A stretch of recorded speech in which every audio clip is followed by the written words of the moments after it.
प्यारे भाई और बहनों, आप सबों को पेंतकोस्त पर्व की हार्दिक शुभकामनाएं। पेंतकोस्त का शाब्दिक अर्थ है 50वां दिन, अर्थात आज प्रभु यीशु के मृतकों में से जी उठने के बाद का 50वां दिन है। पुराने व्यवस्थान में पेंतकोस्त का अर्थ और उद्देश्य अलग है और नए व्यवस्थान में इसका अर्थ अलग है। पुराने व्यवस्थान में यह मुख्य रूप से नई फसल का त्योहार था। फसल की कटाई लुनाई के प्रारंभ से 7वां सप्ताह कहा जाता था। ये हम विधि विवरण ग्रंथ 16वां अध्याय पद संख्या 9 में देखते हैं। इसे प्रथम फलों या प्रथम उपज का त्योहार भी कहा जाता था। ये हम देखते हैं पुराने नियम के गणना ग्रंथ के 28वां अध्याय 26वां वाक्य में। इसे अनाज की पहली फसल के त्योहार के रूप में मनाया जाता था। ये हम देखते हैं पुराने व्यवस्थान के निर्गमन ग्रंथ 34 अध्याय 22 पद संख्या 70 ईस्वी के बाद यरूशलेम मंदिर के विनाश के पश्चात यह त्योहार सिनाई पर्वत पर 10 आज्ञाओं को प्रदान करने की यादगार के रूप में मनाए जाते थे। लेकिन हम क्रिश्चियों के लिए इस त्योहार का अलग और बहुत ही महत्वपूर्ण अर्थ है। हमारे लिए पेंतकोस्त का पर्व पवित्र आत्मा के प्रेरितों और अन्य लोगों पर उतरने का पर्व है। पेंतकोस्त का पर्व एक नए युग का आरंभ है, पवित्र आत्मा के युग का आरंभ। आज के इस दिन को हम पवित्र कलीसिया के जन्मदिन के रूप में मनाते हैं, क्योंकि आज के दिन विश्वासियों के एक बड़े समुदाय का पुनर्निर्माण हुआ था। हमें पढ़ते हैं प्रेरित चरित्र अध्याय 2 पद संख्या 41 में कहा जाता है कि पुराने व्यवस्थान में पिता ईश्वर सक्रिय है। सुसमाचारों में मुख्य रूप से प्रभु यीशु को सक्रिय देखते हैं और प्रभु यीशु के स्वर्गारोहण के बाद हम पवित्र आत्मा को सक्रिय देखते हैं। दरअसल ये 3 अलग अलग युग नहीं बल्कि एक ही युग है। ये तीनों तो हर समय एक साथ सक्रिय है। जब पिता कार्य करते हैं तो पुत्र और पवित्र आत्मा भी साथ है। आज हम उस घटना की याद करते हैं जब प्रार्थनारत माता कलीसिया, माता मरियम और प्रभु के चेलों के ऊपर आग की जीभ के रूप में पवित्र आत्मा का आगमन हुआ था। इसके फलस्वरूप प्रभु यीशु के मुक्ति कार्य में बहुत बड़ा मोड़ आ गया। पवित्र आत्मा प्रेरितों को जगह जगह पहुंचाकर प्रभु की मुक्ति योजना की घोषणा कराते हैं। पवित्र आत्मा की कृपा से प्रेरित निडर होकर स्वयं स्वर्ग राज्य का प्रचार प्रसार करते हैं। अपने ऊपर अत्याचार करने वालों को वे क्षमा प्रदान करते हैं और उत्पीड़न के समय हिम्मत के साथ प्रभु के लिए सब कुछ सह लेते हैं। उनके लिए पवित्र आत्मा एक ऐसी शक्ति थी जो उन्हें समय समय पर मार्गदर्शन दे रहे थे।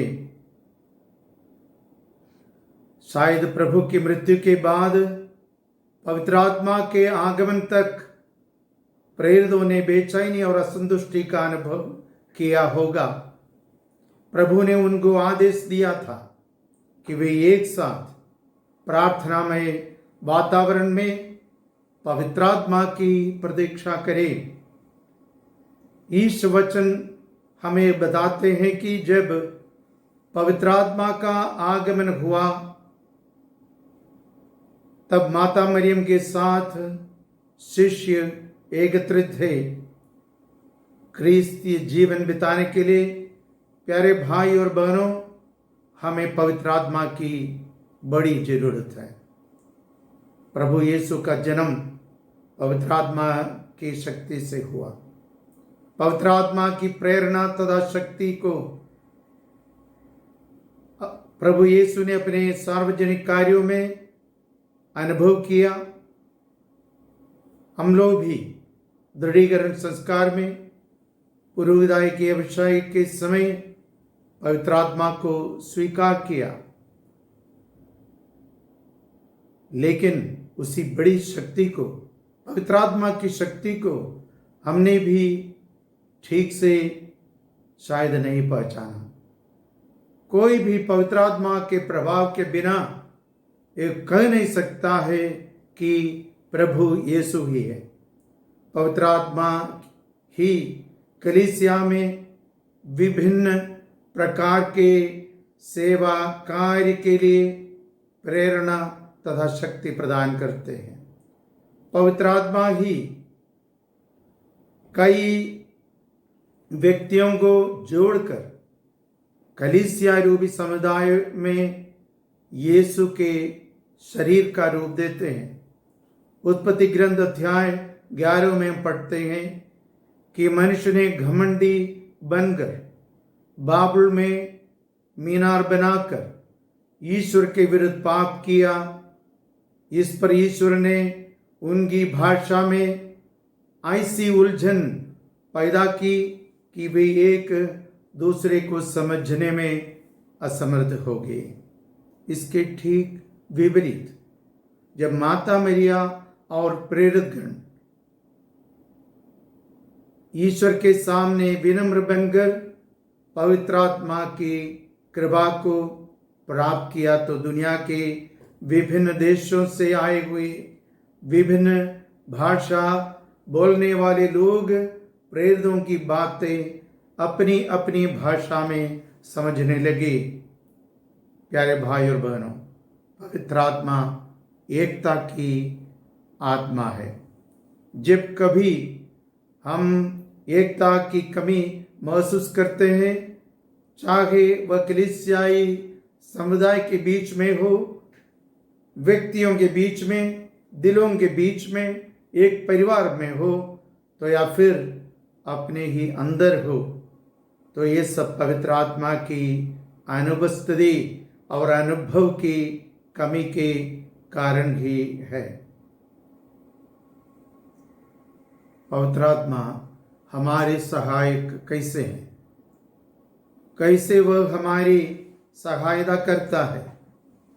रोमियों के नाम अपने पत्र के 8वां अध्याय 26वें पद में संत पौलुस हमें बताते हैं कि आत्मा हमारी दुर्बलता में हमारी सहायता करता है।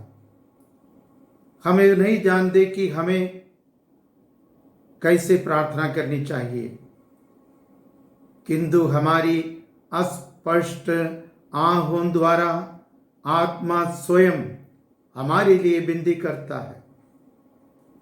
पवित्र आत्मा हमें सिखाता है कि प्रभु यीशु ने भी इसी का वादा किया था। प्रभु यीशु ने पवित्र आत्मा के द्वारा लोगों को चंगाई प्रदान की। वही आत्मा हमें चंगा करता है। वह अपने 7 वरदानों से सुसज्जित करता है ताकि हम ईश्वर के भवन और राज्य के निर्माण में सहभागी बने।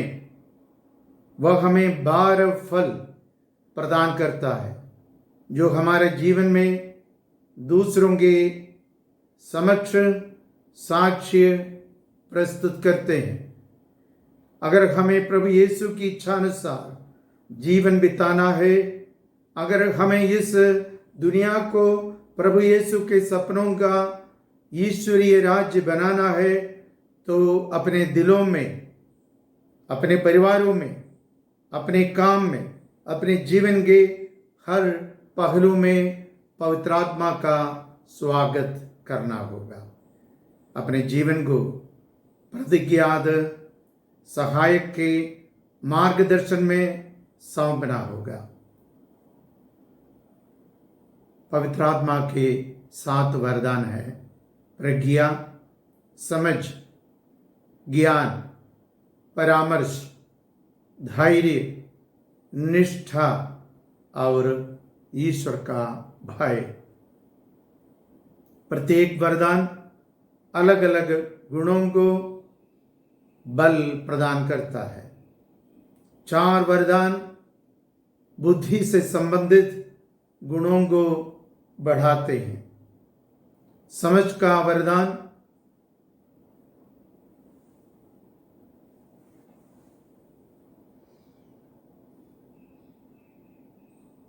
हमें सत्य की गहराई तक ले जाता है। प्रज्ञा हमें उदार बनाती है और बहुत सी बातों में हमारा मार्गदर्शन करती है। ज्ञान हमारी आशा को पूर्णता तक ले जाता है। परामर्श का वरदान हमें सतर्कता दिखाता है। अन्य 3 वरदान हमारी इच्छा शक्ति और प्रवृत्ति को मजबूत करते हैं। धैर्य हमें न्यायी बनाता है और दूसरों के मान सम्मान और उनके अधिकारों के प्रति हमें सचेत करता है। इस प्रकार हम ईश्वर के प्रति भी समर्पित बनना सीखते हैं। निष्ठा का वरदान हमें खतरों का सामना करने का बल देता है।